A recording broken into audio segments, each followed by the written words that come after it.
In the realm of chess, the pawn stands as the most unassuming piece on the board, small, often overlooked, and frequently seen as disposable. Yet, what if this view is misguided? What if the pawn's true strength lies not in its immediate power, but in its ability to alter the game's trajectory? With its limited movement and inherent fragility, the pawn challenges our perceptions of strength. It encapsulates the bittersweet paradox of vulnerability and resilience, mirroring the complexities of the human experience. This duality was masterfully illustrated by Adolf Anderssen, a renowned chess master of the 19th century. Through his audacious and unconventional gameplay, his famous immortal game against Lionel Kieseritzky in 1851 is often hailed as a pinnacle of chess strategy. In this match, Anderssen made the heart-wrenching choice to sacrifice formidable pieces, including his queen and 2 rooks, all for the singular aim of advancing his pawns toward victory. The pawn's journey, its humble march across the board, transformed into a poignant symbol of strategic brilliance. Anderssen's courageous sacrifices revealed to the world that even the smallest, most seemingly powerless piece could, with the right positioning, tip the scales of the entire game. This pawn struggle serves as a metaphor for our own lives. How often do we underestimate our own potential, feeling insignificant in the vastness of existence? The sadness lies in the realization that, like the pawn, we may never fully grasp the impact we can have, lost in the shadows of our perceived limitations. Like pawns on a chessboard, we are often reminded to remain in our designated roles, to keep silent, and to accept the limitations placed upon us. Yet history is filled with stories of individuals who, much like Anderssen's pawns, managed to alter their fates through cunning and perseverance. What Anderssen's game teaches us is that true strength isn't merely about overt power. It's about uncovering the potential that lies hidden within our constraints and seizing the fleeting moments that allow us to change our circumstances. In Anderssen's strategy, his pawns were not just mere pieces. They were instruments of change. They advanced not in solitude, but as part of a greater plan. Their real strength lay not in their ability to capture other pieces, but in their capacity to reach the opposite end of the board and be transformed into queens. This metamorphosis represents the hope of rising above our initial limitations. The pawn's true power emerges not from its starting position, but from its journey of growth, through determination, patience, and the right approach. Anderssen's remarkable sacrifice illustrated that even the most insignificant piece, when guided by vision and intent, can become a pivotal force that alters the course of the game. In our lives, we too often encounter moments where we must press on against the odds, moving quietly and strategically until the time arrives when we can break free from the constraints that bind us. Like the pawn, it's all too easy to feel ensnared by our circumstances, or to doubt that our small efforts hold any significance in the larger picture. The weight of these feelings can be heavy, leaving us to wonder if we will ever find the strength to rise. Anderssen's game serves as a poignant reminder that even the tiniest movement, when woven into a larger strategy, can hold monumental significance. The pawn may appear feeble, yet its potential is boundless. As we gaze into the future, we will delve into how this potential is brought to life, and how figures like Nelson Mandela transform their moments of seeming frailty into pathways to greatness. The pawn's dilemma transcends mere power. It embodies the struggle of possibility and the choice to perceive weakness as the bedrock of strength. Mandela's life narrative stands as one of the most profound testaments to psychological resilience the world has ever known. Like a pawn on a chessboard, he seemed destined to be an unnoticed, expendable piece in the grand tapestry of history.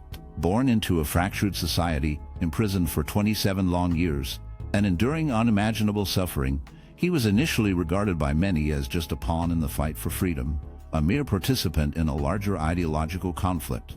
Yet, akin to a pawn that, through unwavering patience and determination, crosses to the other side of the board and is elevated to a queen, Mandela's journey was one of deep personal and political metamorphosis. It is a bittersweet reminder that even the most unassuming beginnings can lead to extraordinary outcomes, often born from the depths of despair. Mandela's imprisonment served as a profound psychological trial that pushed his resilience to its limits. While the physical hardships he faced were intense, it was the mental and emotional challenges that posed the greatest threat to his spirit. At various moments, many would have succumbed to hopelessness or sought vengeance, but Mandela understood that his true strength lay in his capacity to redefine his identity, not merely as a prisoner, but as a leader who could rise above societal divisions. He realized that to alter the trajectory of history, he first needed to change his self-perception and the role he embodied. Being viewed as a mere pawn by his oppressors became, for Mandela, a chance to carve out his own destiny and elevate himself beyond his circumstances. In chess, pawns are often regarded as the weakest pieces, thrust into battle with little concern for their fate. Yet, the pawn's gradual and determined advance carries a profound lesson in resilience. Similar to the pawn, Mandela found himself at the forefront of history, facing a dehumanizing system, yet he chose not to be overwhelmed by resentment. His resilience was not just about surviving his imprisonment, it was about transforming that ordeal into a source of strength. He chose to rise above his grim circumstances, seizing the time to grow, to learn, and to reflect on his role in the relentless struggle for freedom. Mandela's resilience was not merely psychological, it was a calculated strategy. Cloaked in shadows, his imprisonment echoed the movements of a pawn on a chessboard, always advancing, always positioning itself for a moment of dark transformation. He recognized that his freedom, much like the ascension of a pawn, would not materialize in an instant. It demanded meticulous, strategic maneuvers, an awareness of the broader game, and the fortitude to endure the inevitable, haunting setbacks. His ability to transmute suffering into strength, to channel anger into wisdom, stands as a chilling testament to the extraordinary psychological power that can emerge from the depths of despair. This metamorphosis, akin to the pawn's elevation, symbolizes the eerie potential that lies in shifting our perception of our own limitations. Mandela illuminated the world with the unsettling truth that even in the bleakest of moments, there exists the possibility of growth, of transcendence. The pawn, once dismissed as insignificant, can rise to become a king or queen, altering the course of the game in a heartbeat.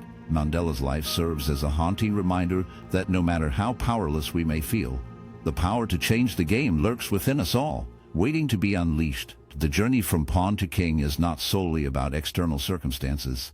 It is about the internal transformation that unfolds when we dare to seize control of our own narrative. As we delve deeper into the notion of transformation, we begin to grasp the somber reality of resilience and sacrifice within the realm of strategy. It becomes evident that some must be prepared to relinquish parts of themselves to achieve a greater purpose. The pawn, in its unassuming journey, holds the potential to evolve into something far greater. Mandela's narrative reminds us that even the most modest origins can spark profound change. Yet the path is often fraught with loss. In chess, sacrifice is frequently viewed as a necessary burden, not a sign of weakness, but rather a crucial element of strategy. The grandmasters grasped this truth deeply. To secure victory, one may need to part with even the most cherished pieces on the board. Garry Kasparov, a titan in the world of chess, embodied this philosophy with striking clarity throughout his career. His ability to discern when and how to sacrifice pieces, particularly pawns, was a testament to his brilliance. However, this principle resonates far beyond the chessboard and into the fabric of life itself. The harsh truth of strategy often demands the sacrifice of something precious for a higher aim. Kasparov's chess journey was marked by his readiness to embrace challenging circumstances, to make daring sacrifices, and to compel his adversaries into equally tough choices. He recognized that to gain an edge, one must sometimes instill a sense of peril, applying pressure on the opponent by sacrificing a pawn or even a queen. In this relentless pursuit, the weight of loss lingers, reminding us of the cost of ambition. In his renowned matches, Kasparov frequently sacrificed a piece, seemingly putting himself at a disadvantage, only to later shift the game in his favor with a masterful counterattack. This tactic of giving up a pawn was a deliberate strategy to influence the game's dynamics. The pressing question, however, is who the pawns are in our own lives. These could be the individuals, resources, or opportunities that we forfeit in pursuit of a larger vision. In the realms of politics, business, and even personal relationships, we often witness individuals being sacrificed for the greater good, whether they are aware of it or not. It's a harsh reality that many prefer to ignore. For every successful leader and every triumphant cause, there are numerous unseen sacrifices made along the way. The issue arises when people become pawns in a game they are unaware of, manipulated and discarded without any say in their destiny. Yet, just as Kasparov sacrificed pawns to create new opportunities, there is a degree of agency in this process if we recognize it. In life, strategic sacrifice often involves knowing when to relinquish something to create something better. However, It is essential that we do not become unwitting sacrifices for others. The key is to identify when we are being used as pawns in someone else's game, and, perhaps more importantly, to learn how to take control of our own strategy. How do we evade the fate of becoming a pawn, sacrificed without our will? How can we ensure that the sacrifices we make serve a darker, more profound purpose, rather than being mere consequences of someone else's sinister game? It is crucial to grasp the art of seizing control over our own strategy, lest we find ourselves ensnared in a web of manipulation and exploitation. In the grim theater of life's chess match, we must learn to discern between being a pawn sacrificed for a grand design and one exploited for another's gain. The true challenge lies not only in recognizing when sacrifices are demanded, but in safeguarding ourselves from being thrust into the role of the sacrificial offering without our consent. We must navigate our lives with cunning, knowing when to make sacrifices, and, more crucially, when to shield ourselves from becoming the prey of others. Kasparov's mastery of sacrifice, his uncanny ability to transform the loss of a piece into a moment of dark opportunity, reveals that survival and success hinge not merely on avoiding sacrifice but on embracing it with a chilling purpose. As we progress, we need to reflect, are our sacrifices made for a cause we genuinely believe in, or are we being coerced into making sacrifices for someone else's agenda? In chess, some grandmasters are recognized for their daring, aggressive tactics, while others are admired for their subtle, almost unnoticed expertise. José Raúl Capablanca, regarded as one of the greatest chess players ever, exemplified the latter style. His gameplay was not marked by overt aggression but by a nuanced strategic control. Capablanca's brilliance was in his ability to guide the game's direction without haste, much like a pawn steadily advancing on the board. His strategy revolved around positioning, patience, and the gradual accumulation of power. His calm and collected nature often masked the intense intelligence beneath as he skillfully maneuvered his opponent's moves, biding his time for the perfect opportunity to attack. Capablanca's gameplay was defined by an exceptional grasp of the game's fundamental principles. He avoided flashy maneuvers or dramatic sacrifices, instead honing in on the art of positioning. He excelled at transforming seemingly mundane positions into winning advantages with the right moves. The pawn, typically seen as the least impressive piece on the board, was crucial to Capablanca's strategy. He viewed the pawn's slow and steady advancement as a vital instrument for laying the groundwork for ultimate victory. What Capablanca grasped, and what many contemporary grandmasters have embraced, is that genuine mastery in chess, and perhaps in life, arises not from the flashy or the immediate, but from the capacity to exert control gradually and consistently without the necessity for constant focus or exhibition. Capablanca's composed strategic style serves as a compelling reminder of the importance of patience and discipline in a society that frequently prioritizes speed and instant rewards. His approach exemplified the quiet strength that accompanies steady, intentional actions. His knack for applying pressure subtly was crucial to his achievements. Similar to the pawn's movement across the board, Capablanca's strategy involved a slow march toward dominance. He refrained from hastily deploying his pieces into conflict, instead biding his time for the ideal moment to attack. This gradual accumulation often left his adversaries bewildered and uncertain, struggling to manage the rising tension. Capablanca recognized that success, in both chess and life, frequently stems from establishing a solid foundation and making small, incremental advances toward a larger objective. His style illustrated that, much like a pawn advancing one square at a time, true mastery is not achieved through haste, but through careful, deliberate movement. In life, we often find ourselves drawn to the allure of quick, loud solutions, believing they hold the key to success. Yet, Capablanca's philosophy reveals that genuine strength lies in patience and the wisdom of restraint. The pawn, often overlooked and deemed weak, can transform into a formidable force when guided by a skilled hand. Capablanca's teachings remind us that we need not raise our voices to be acknowledged. We need not hurry to find success. Sometimes, the most profound progress comes from slow, steady actions, taken with a deep understanding of their lasting effects. His mastery of the chessboard conveys that slow domination is not synonymous with inaction. Rather, it embodies purposeful movement. The pawn's journey, though seemingly insignificant at first, holds the potential to alter the course of the game entirely, just as our quiet endeavors can lead to significant changes in our lives. As we delve deeper into the mind of this master strategist, We will also witness how this methodical approach resonates in the brilliance and turmoil of Bobby Fischer's play. For now, we can ponder how Capablanca's subtle mastery, his patient and almost imperceptible control over the game, serves as a poignant reminder of the strength found in strategic calmness. Bobby Fischer's life was a mix of brilliance and insanity, a tumultuous display of talent that challenged the traditional norms of chess and society. Initially regarded as a child prodigy, Fischer evolved into a defiant figure who questioned not only the foundations of chess, but also the systems that tried to dominate him. His connection to chess was intricate and filled with conflict, much like a pawn emerging from anonymity. Starting as an obscure young player, his extraordinary skill and relentless passion for the game propelled him to the top of the chess world, where he toppled champions and set new records. Yet, Fischer's ascent was anything but conventional. He was the pawn that refused to conform to its expected role. Unlike many of his peers, he did not accept the prevailing norms of competitive chess.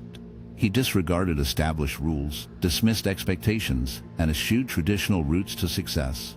He turned his back on the very system that had facilitated his rise. Fischer's defiance stemmed not from frustration, but from a deep desire to demonstrate that he alone could dictate his fate in chess. While a pawn's worth is typically assessed by its position and potential for promotion, Fischer pushed that concept to its limits, transforming the notion of a pawn into something far more revolutionary. He didn't merely participate in the game, he transformed it.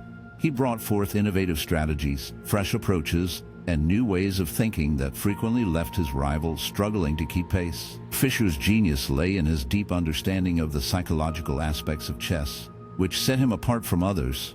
He would penetrate the minds of his opponents, unsettling them before they could react. His introduction of new strategies and perspectives often left his adversaries at a disadvantage. However, Fischer's defiance came at a price: his unwillingness to conform, and his tendency to dismiss anything he considered beneath him, estranged him from the very chess community that once held him in high regard. He retreated from the public eye, declined to defend his title, and became a polarizing figure, both celebrated and criticized. Fischer's narrative serves as a poignant reminder of the consequences of defiance, the toll of challenging the status quo, and the refusal to be merely a pawn in someone else's game. While his brilliance was undeniable, it also contributed to his downfall. His insistence on not adhering to the rules left him isolated, with his legacy marred by his eccentricities and his struggle to connect with the world beyond chess. Bobby Fischer's life and career embody the intricate and often dark journey of the pawn. A pawn, by its very nature, is expendable, a mere tool in the grand scheme of the game. But what transpires when this pawn chooses to defy its fate, refusing to be sacrificed for the ambitions of others? Fischer revealed that such rebellion can lead to extraordinary heights, yet it can also plunge one into the depths of isolation and madness. His defiance against the established order transformed him from a beacon of brilliance into a figure of tragedy. The pawn that once seemed destined for the slaughter emerged as a harbinger of defiance, forever altering the landscape of the game. Yet, in the shadows of his triumph, Fischer's tale poses a haunting question: is it truly worth the cost? Is challenging the system, casting aside the rules, worth the personal toll it exacts? As we ponder the brilliant yet tragic odyssey of Bobby Fischer, we are confronted with the complexities that shape the human experience. Like the pawn, we harbor the potential for greatness, but at what price are we willing to pursue it? Fischer's journey compels us to contemplate the delicate balance between rebellion and conformity, between genius and madness, and between adhering to the rules and rewriting them entirely. As we navigate our own lives, we must ask ourselves, are we merely players in the game, or are we the ones reshaping it? If this exploration has stirred something within you, please like and subscribe to Mirror of Being for more profound insights into philosophy, strategy, and the human condition. We delve into new revelations daily, and your support is invaluable. Don't forget to activate notifications so you never miss a chilling new episode. Join our expanding community, and together, let's unravel the dark mysteries of existence.